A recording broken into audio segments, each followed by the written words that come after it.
Hello，大家好。上一集我同大家講咗買樓前嘅5大騙局，好多觀眾 message 住我話，好彩睇咗你條片，唔係真係會中咗伏。咁喺呢度呢，多謝你哋嘅信任。但係收咗樓之後呢，你以為俾晒錢攞到鎖匙就一天都光晒咩？我話你知啊，我做咗10幾年，見過太多客人簽完約照住收樓，3個月之後喊住打電話俾我，收樓先係另一場嘅戰爭開始啊！今集我會逐單同你數收樓之後最常見嘅5大陷阱，睇完之後你以後收樓入住出租全部都有心理準備嘅，同埋你知道邊個可以幫到你。第一單講裝修，呢一單幾乎每一個收樓嘅客戶都會遇到嘅。你睇示範單位嗰陣，係意大利進口瓷磚混石台面，不過名牌廚具，靚到你唔捨得走嘅。但係到咗收樓嗰日，你會發現瓷磚變咗大陸普通磚，台面唔係混石，係仿石二皮廚具嘅牌子，你聽都未聽過。你投訴發展商點答你啊？合約寫明㗎，發展商有權更換同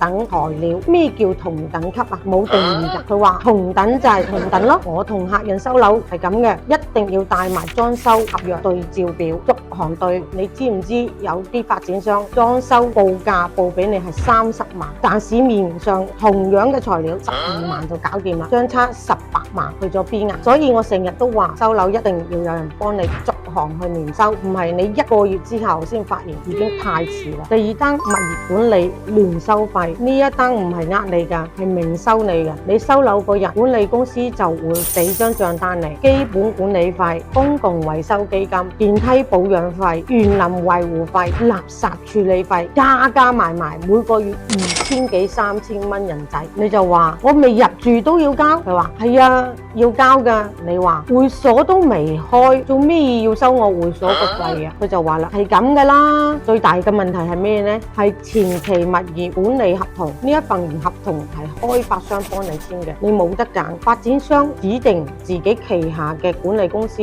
收費標準，佢哋定。你想換，前期合同寫明業主不得更換，即係話頭2-3年你係砧板上嘅魚肉。我同個客做收樓嗰陣，一定會同佢解釋清楚管理費嘅每一項，有啲費用係合理嘅，有啲你可以拗嘅。但係如果你冇人幫手，你連拗都唔知點拗啊！第3單，呢一單我真係好有心痛嘅感覺。你有冇試過攞住抽鎖匙，但係入唔到火，水電煤氣全部未通？供水公司話發展商未辦妥供水手續，你等多陣先。供電局話你個單位電表未驗收，暫時開唔到。煤氣公司話你個管道仲未通過安全檢查。工程公司直頭話你個本我哋未覆蓋啊！你一個人逐間公司去辦手續，打電話排隊等1日，等1個禮拜，等下等1個月，層樓喺度，你就係住唔到。我做地產咁耐，最怕見到啲客攞住抽鎖匙眼濕濕咁樣，佢哋唔係冇錢，唔係冇樓，而係冇人幫佢處理呢啲收樓之後嘅手尾啊！如果你身邊有個經紀幫你跟進開水電煤，約師傅上門同管理處去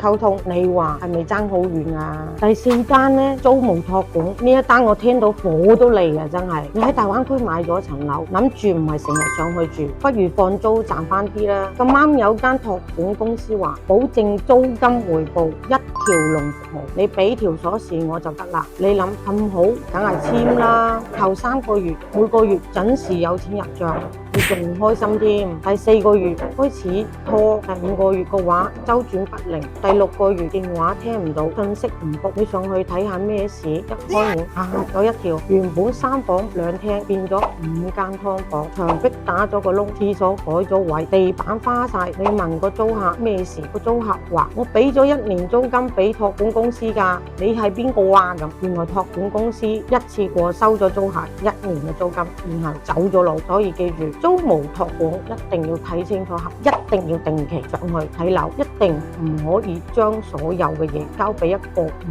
識嘅人。最好嘅辦法，揾一個你信得過嘅當地經紀幫你睇住層樓，幫你篩選租客。好啦，到第5單啦，維修同保養呢一單最陰濕啊！收樓嗰日太開心，冇留意到牆身有冇裂痕，窗框有冇漏風，廁所有冇塞。過咗1、2個月，問題浮晒出嚟，你揾發展商，佢就話保養期內我哋會跟進噶。你結果等1個月、2個月，終於都有個師傅上門啦。佢睇2眼就話呢個我哋唔包噶喎，你自己改動過嘅。佢就話我冇改動過喎。佢話總之我唔包啦。然後你出街揾師傅報價8000蚊，發展商就話啦，我哋可以做翻嘅18000蚊咯。點解貴咗成倍嘅？因為發展商指定嘅維修公司食水好深噶。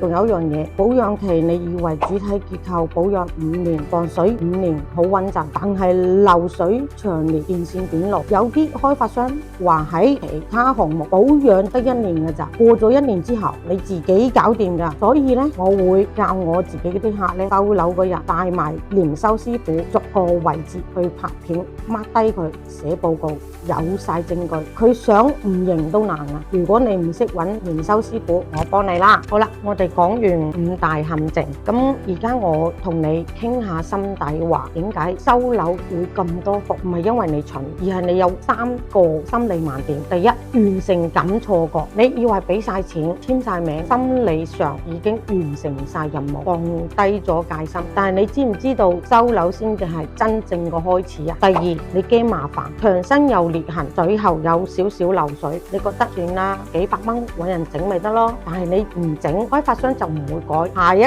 個買家又中伏。第三，語言同地區障礙，你喺香港就熟路啫，但上到內地，供水公司喺邊啊？供電局點去啊？表格點填啊？你一個人真係搞唔掂噶。我做咗10幾年，最大嘅滿足感唔係賣咗幾多層樓，而係啲客同我講，好彩有你幫我跟進咋，唔係我真係唔知點算啊。咁樣嘅收樓之後，你先係最需要人幫你嘅時候，而嗰個人希望係我啦。最後同上一集一樣，我俾最實用嘅嘢嚟，收樓自保6招。第一，帶驗收師傅逐行對，影相 mark 低寫報告，有晒證據先簽收。第二，管理費逐行問清楚，邊啲需要交，邊啲可以同管理處去拗。第三，水電煤收樓即日搞，唔好等即場開通即場試。第四，租務託管一定要親身見租客，簽約要3方都在場，唔好淨係對託管公司。第五，保養期內有問題即刻書面通知發展商，留低記錄，過咗保養期先報就太遲啦。第六，每3個月上去睇一次，空置單位最容易出事啊。仲有3句一定要記起心：收樓冇驗收報告唔好簽，管理費冇明細，託管公司